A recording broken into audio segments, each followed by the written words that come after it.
Olá, estamos começando mais um programa Reavivados por Sua Palavra aqui da TV Novo Tempo. É uma alegria ter você com a gente. Você que já está acostumado com o programa, nas mídias sociais, na TV Novo Tempo, todos os dias um capítulo novo. Você sabe, a Bíblia tem 1189 capítulos. Estamos vencendo um de cada vez. Olha, falta pouquinho aqui pela minha Bíblia, olha. Falta pouco para o Apocalipse e a gente voltar tudo de novo aqui nesse livro sagrado. E a minha Bíblia está bem velhinha já. Eu estou com a intenção de trocá-la, a mesma versão, igualzinha essa daqui, em Gênesis. Vamos ver se eu vou ter coragem mesmo, né? Vamos ver se ter coragem. Mas muito bem, nós estamos estudando a primeira carta, aliás, a segunda carta. Estudamos aí a primeira carta, terminamos ontem. A segunda carta de Paulo aos Tessalonicenses. Bom, eu disse que Paulo escreveria a segunda depois de uns 10 anos, eu me equivoquei com Colossenses e tudo mais. Ele escreve quase em seguida, né? Alguém escreveu uma carta, supostamente era Paulo, era mentira, não era Paulo, dizendo: Cristo vai voltar logo, não se preocupe. E as pessoas ficaram apavoradas, começaram a vender as coisas, começaram a parar de trabalhar, não queriam mais fazer nada, braços cruzados, e houve um certo desconforto na igreja. A primeira carta foi levada, deu lá uma explicação, houve essa carta, que não era de Paulo, efetivamente, e Paulo precisou escrever essa segunda carta, foi logo em seguida, foi praticamente em seguida, não sei quanto tempo, mas aí pelo ano 50, ano 51, como a carta anterior, né? Só que a outra foi primeira, por isso que ela é primeira mesmo, né? É bem óbvio isso aí. Mas nessa carta agora, nessa segunda carta, o tema é a volta de Jesus, é o preparo prático para a volta de Jesus. E nesse primeiro capítulo, Paulo vai dar um incentivo para esse povo que tem sofrido muita tribulação, perseguição. É terrível. Muito sofrimento, muitas ideias erradas, muitos ensinos equivocados sobre a volta de Jesus. E essa carta ainda. Bom, ele escreve e ele vai solucionando esse problema. Primeiro ele dá um estímulo de louvor, depois dá um estímulo da promessa. Assim, vocês estão atribulados? Fica tranquilo, Deus vai cuidar disso. E finalmente, a coisa mais importante é o estímulo da oração. A oração é fundamental para a vida cristã. E a gente vai ver isso nesta segunda carta, no primeiro capítulo. É logo depois do intervalo que vamos passar os pontos principais deste primeiro capítulo. Então, não saia daí, a gente já volta.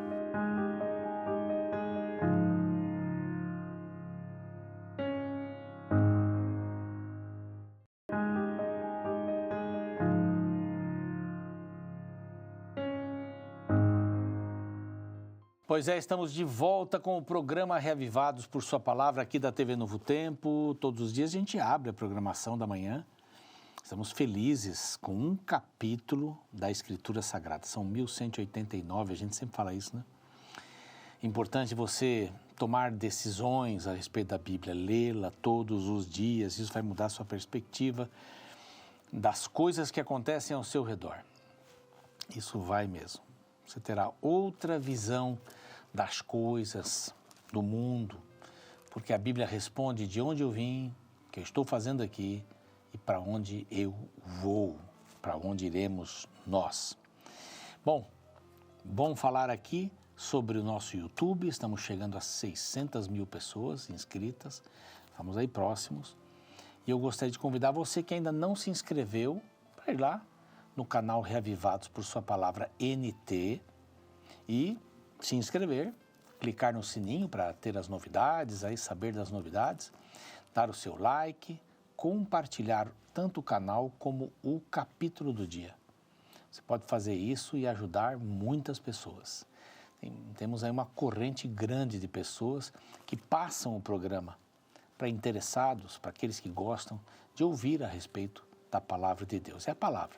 Vou citar a frase aqui do meu querido amigo, pastor Neumuel Stina, hoje aposentado, mas está trabalhando lá no Canadá, está cuidando de um grupo de fala portuguesa, um homem de Deus. E ele trabalhou, ele praticamente me substituiu quando estava na Voz da Profecia, e ele cunhou uma frase fantástica, ele diz assim: a voz é nossa, mas a palavra é de Deus. Eu acho fantástica essa... E eu disse para ele, ó, eu vou citar várias vezes aí a sua frase, mas vou dar a fonte. Então, pastor, muito obrigado por essa inspiração. A voz é nossa, mas a palavra é de Deus. Por isso temos que estudar a Bíblia todos os dias. E aqui, a gente apenas é a voz. E preciso ficar com uma voz só, né? Porque a palavra é de Deus. Então, se inscreva lá no nosso canal. Nós estamos também no Deezer e no Spotify para você ouvir. E no NT Play. Graças aos Anjos da Esperança que nos apoiam com suas doações. E podemos assim pregar o Evangelho em português e em espanhol através das mídias sociais, né? Isso para todo mundo. Os cursos bíblicos, rádio, TV, uma gama de possibilidades para pregar o Evangelho a partir da Novo Tempo. Nós estamos gravando aqui em Curitiba, aqui na sede da União Sul Brasileira da Igreja Adventista. Queremos agradecer ao pastor Marlington, que é o presidente aqui, e a equipe maravilhosa que nos acolhe sempre quando temos que gravar aqui as nossas temporadas.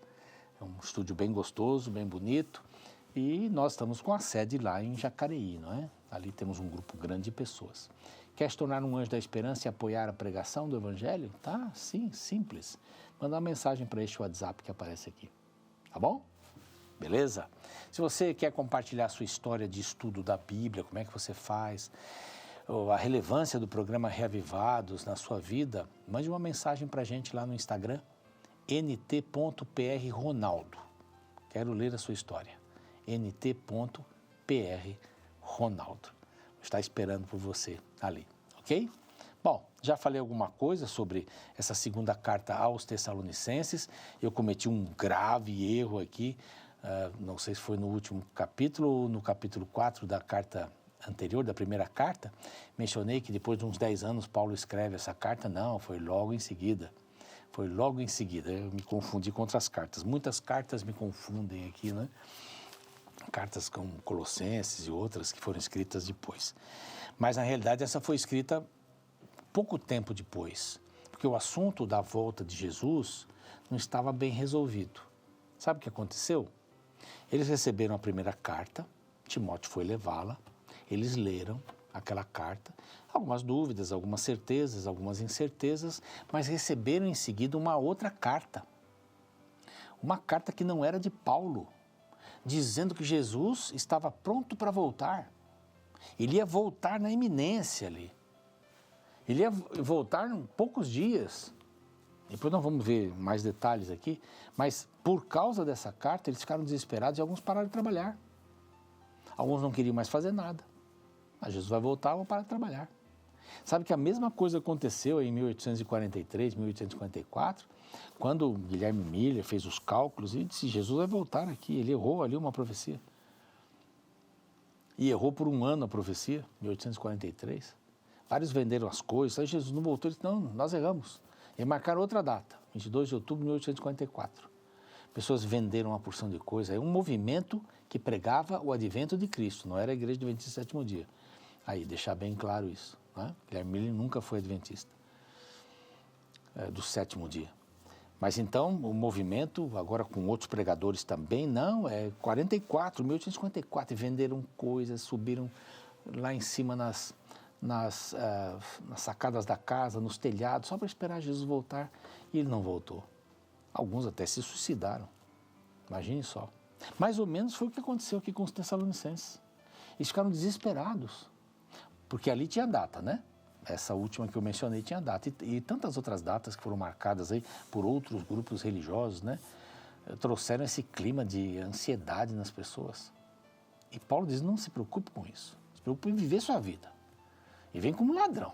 E pode ser com 30 anos, com 40, com 50, é a sua vida que você tem que estar preocupado. Eu falei isso aí. As cartas estão bem ligadas nesse assunto da volta de Jesus. Então, Paulo escreve essa carta para tentar resolver esse problema. Disse, gente, isso aqui é uma mentira. É uma mentira, essas pessoas vão ser penalizadas. Estão brincando. Como é que alguém faz uma carta dessa? Que propósito mais macabro. Então, essa carta foi escrita mais ou menos nos anos 50 também. Mais ou menos nessa mesma época, na mesma época. O tema é o preparo para a volta de Jesus Cristo. Preparo com uma piedade prática, que é o finalzinho do capítulo passado, né? Capítulo 5 aí da última carta. Aí, essas são as informações. Essa carta que eles receberam, supostamente era de Paulo. Acho que Paulo está dizendo que ele já vai voltar. Não era de Paulo, não era de Paulo. Então, Paulo precisa dar para ele alguns estímulos. O primeiro capítulo são os estímulos. Primeiro, o estímulo de louvor. Ele diz assim, vocês estão bem, vocês estão crescendo, vocês vão lá. Depois, o estímulo da promessa, as promessas. Mesmo na tribulação, fique firme. Quem está causando a tribulação, pode deixar que Deus cuida deles. Quem está escrevendo essas bobagens, Deus vai cuidar deles. Não se preocupe nisso aí. De jeito nenhum, o estímulo da oração, que é o segredo máximo para a vida espiritual. O segredo máximo é a oração, não é? O estímulo do louvor. Sabe, vocês estão indo no caminho certo. Não se preocupe, essa carta não tem nada a ver. Quem mandou essa carta é o estímulo, então, aqui da promessa. A promessa de Deus está clara. Aqui vem uma mentira. Saibam separar a mentira do erro. Você sabe que cada vez fica mais complicado separar a mentira do erro, né? A mentira do erro não, a mentira das coisas certas, né? Ou o erro da verdade, a mentira da verdade. Ou usei a mesma palavra. Mas a mentira cada vez está mais tão complicado. E tem gente que fica caçando isso, sabia? Que é uma coisa ruim também. Fica procurando pelo em ovo. Sabe? Com a lupa. Procurando erro nas pessoas. Ah, você come carne, não come carne, você usa roupa assim, roupa assada, cabelo assim, desse jeito, você tá isso, vê aquilo, não vai aquilo, vai em tal lugar, não vai em tal lugar, sabe? É aquela expressão que Paulo usa aqui, né? Não toque nisso, não coma aquilo, não veja, não faça isso, não to... É isso. Tem gente que fica com lupa. Isso só prejudica a comunidade cristã. Se você age assim, pensa bem o que está fazendo. Isso não vai ajudar ninguém. É a palavra que transforma, é a palavra que muda. Não são os seus sermões. Não são os seus sermões. O Evangelho é muito maior do que você, do que eu, de todos nós juntos. O Evangelho é eterno, é de Deus, nasceu no coração de Deus. Então, na primeira parte, Paulo, já viu essa introdução? Já viu, sim. Paulo, Silvano, Timóteo, a igreja dos Tessalonicenses em Deus. Nosso Pai, ele vai falar da graça e paz. Paz, resultado da graça. Paz, resultado da graça. Então vem um momento de ação de graças. Irmãos, cumpre-me dar sempre graças a Deus no tocante a vós. Sabe, vocês são a coisa mais linda. O pastor Alejandro Bulhon, meu amigo, um abraço para ele também. Ele que dizia, se você é a coisa mais linda que Deus tem. Era bonito ouvi-lo falar, né? Ele fala ainda, ele está pregando muito, hein? Olha... Saúde para ele. Então, assim, no tocante a vós, né, vocês são a coisa mais linda. Eu dou sempre graças por vocês. Como é justo, pois, a vossa fé cresce sobremaneira. Sua fé cresce. Você percebe que a gente não precisa ter medo de falar sobre obediência e sobre crescimento espiritual? É uma fé operante. Essa palavra, inclusive, já passou aqui no a nossa última carta, uma fé operante. É a fé operante, que era a fé dos Tessalonicenses, Paulo menciona isso. Fé operante. E ele diz assim que a fé cresce. A vossa fé cresce. E o vosso mútuo amor de uns para com os outros vai aumentando. A tal ponto que nós mesmos nos gloriamos de vós nas igrejas de Deus. A gente cita vocês como exemplo. Porque é tão lindo ver a fé de vocês crescerem. Então aqui primeiro, ele dá um estímulo do louvor. Louvado seja Deus. Vocês se amam. Vocês cuidam uns dos outros. Vou pôr a Bíblia mais para cá, né? A constância da fé de vocês em todas as vossas perseguições, verso 4, e nas tribulações que suportais. Vocês passam essas tribulações, vocês passam essas situações desagradáveis, perseguições, inclusive, judaizantes e outros, querem destruir a fé. Judaizantes e judeus, né? sinal evidente do reto juízo de Deus para que sejais considerados dignos do reino dele, do reino de Deus, pelo qual com efeito estáis sofrendo. Nesse mundo tereis aflições, faz parte do pacote. Não vai pensar que você se tornou cristão, está tudo bem. Alguém me escreveu esses dias contando uma história bem triste. Esperava uma criança, a criança veio, demorou, não é? Aliás, demorou 9 meses só, mas demorou tempo para ficar grave e tal. A criança veio, não saiu do hospital. Ficou um tempão, morreu. Não dá um nó na cabeça? É o mundo. É o mundo. Então, por que coisas ruins acontecem para as pessoas boas? Tem até um título, o título de um livro, né? Porque é o mundo. É assim. Não é Deus que está fazendo isso. Um dia Deus vai soltar os 4 ventos da terra. Aí o mal vai imperar. Por pouco tempo. Não é que vai imperar. O mal vai aparecer. Mas Deus está segurando. Seria pior. Seria pior, pastor? Sim, seria pior. Então ele diz assim, vocês estão passando, estão sofrendo, passando por tribulações. Então 3 palavras aqui, perseguição, tribulação e sofrimento. Se Deus, se de fato é justo para com Deus, que Ele dê a paga da tribulação aos que te atribulam. Os que atribulam você vão ter a paga deles. Não se preocupe, a justiça é do Senhor. E a vós outros que sois atribulados, alívio, juntamente conosco, quando do céu se manifestar o Senhor Jesus com os anjos do seu poder. Quando Jesus voltar, acabou isso daí, vai acabar. A injustiça vai acabar. A injustiça vai acabar. O pecado vai tomar um rumo para a destruição, para a sua destruição. O Apocalipse vai explicar mais.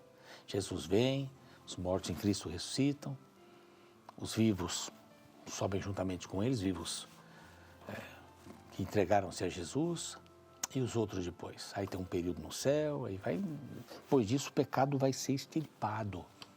E não vai se levantar a segunda vez. Então, o Senhor vai cuidar. A vingança é do Senhor. Se as pessoas estão atribulando você, a vingança é do Senhor. Em chama de fogo, tomando vingança contra os que não conheceram a Deus e contra os que não obedeceram o Evangelho. Haverá um ajuste de contas.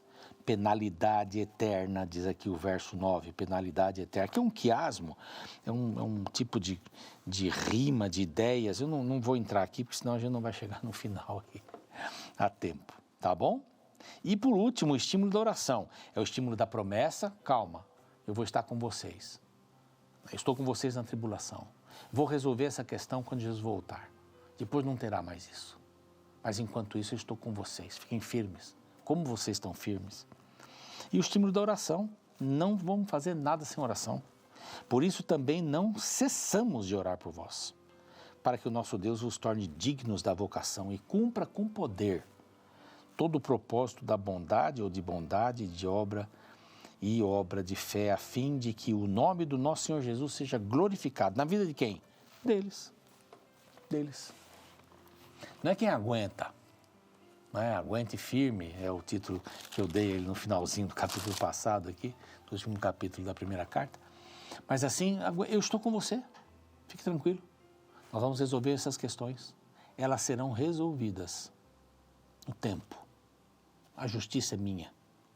Você deve ficar indignado, né, quando pessoas são prejudicadas, né? Você pode fazer alguma coisa. A ira não pode passar do pôr do sol, senão ela fica ruim para você. Mas deixa comigo isso. Quem está atribulando vocês, ou você, vai ter sua paga. Jesus vai voltar. E o galardão que você vai receber é muito maior do que o dele, do que essa pessoa. Você entende isso? Não vamos buscar as tribulações, a perseguição. Não vamos buscar o sofrimento. Não vamos buscar isso. Há pessoas que se atiram para serem perseguidas. Não é isso daí. Vem, porque nós estamos nadando contra a correnteza. É difícil nadar contra a correnteza. Eu sou um mau nadador, mas já percebi isso, que é muito difícil nadar contra a correnteza, nem me atrevo. Né? Eu não tenho essa capacidade, tem gente que tem, mas eu não tenho. É difícil. E nós estamos fazendo isso. Por amor a Cristo, não para salvação pessoal. Para estar na videira. Eu tenho que estar na videira. Oração, Bíblia e uma fé operante. Capite? Como dizia minha avó? É isso, esse é o caminho. Então vamos nos unir em oração.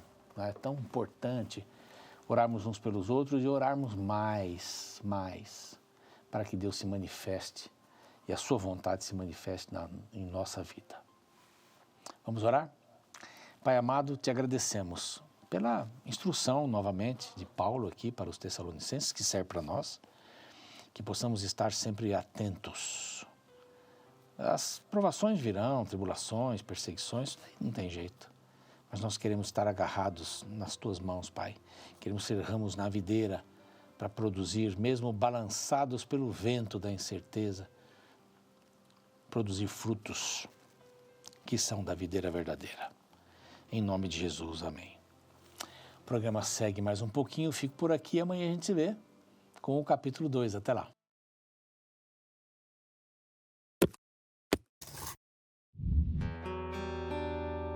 Um ditado popular afirma que a situação faz o ladrão.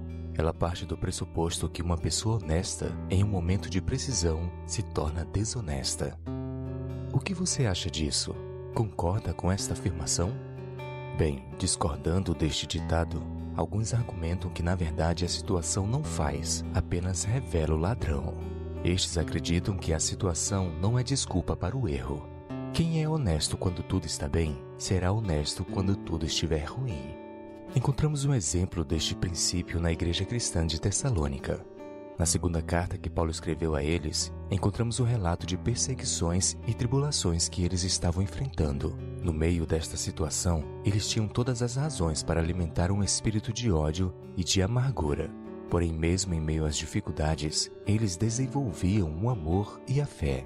A partir do verso 3 do capítulo inicial, lemos: Irmãos, cumpre-nos dar sempre graças a Deus no tocante a vós outros, como é justo, pois a vossa fé cresce sobremaneira e o vosso mútuo amor de uns para com os outros vai aumentando, a tal ponto que nós mesmos nos gloriamos de vós nas igrejas de Deus, à vista da vossa constância e fé, em todas as vossas perseguições e nas tribulações que suportais. Sabe, eu sei que não é fácil, mas não podemos mudar quem nós somos quando a situação ao nosso redor muda. Nossos princípios não podem ser abalados pela inconstância da vida. Algum tempo atrás, alguém me perguntou se eu conhecia o cristão camaleão. Ao responder que não, então me explicaram. Cristão camaleão muda de princípio de acordo com a situação. Este é aquele indivíduo que concorda com todos, pois ele mesmo não tem uma posição firme a respeito de nada. Quem não tem firmeza moral pode ser tudo, menos um seguidor de Cristo.